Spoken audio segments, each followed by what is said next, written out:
Evening, folks. Hope everyone's well today. What I'm going to be training on today is going to be called the tell a story close, correlation close. I think Tom Hopkins calls it something else. This is also something I got from him. In essence, you tell a story in relation to your client's objection, and preferably it's a real story, true story, and you use that to overcome the objection. So the way that it would go, I can go something like this: like, hey, I need to think about it. This is after one, two, maybe three loops. Like, hey, look, Betty, I hear you. I totally understand that you want to think about it. Now, I know that we went over that you do need the coverage and that the amount of coverage is good and that you still want to think about it. Now, of course, as it stands right now, we don't have much to think about because Betty, can I be blunt with you? It sounds like we've been pretty straightforward with each other. Can I be super straightforward with you? Okay. All right, Betty. So, I had a client, I had a family as well. Her name was Cheryl. This happened almost a month ago, or a couple weeks ago, should I say? This was on the 21st of March. It's that Saturday.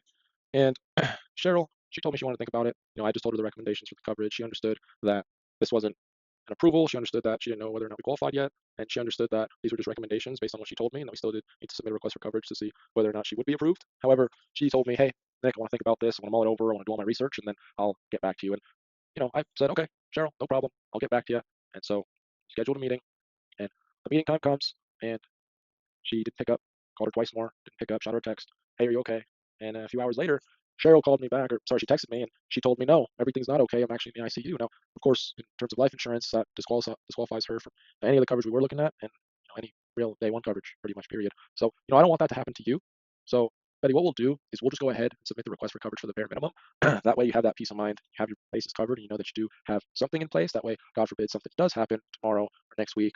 You know, Greg and Jim, they're not left stranded. And then of course, if the carrier did actually, if they thought about approving you and they did end up approving you, then you can just reach back out to me. They give you actually 31 days to mull everything over and make sure everything is tried and true. And if you need to make any adjustments, if you feel like it's not enough coverage, you just give me a call back. It takes like 3 maybe 5 minutes, and we can make those adjustments. Okay, so just to confirm, your first name was spelled, and of course you roll right into the application or the close or whatever part of the request that you were on that you got that objection at. So hope that helps.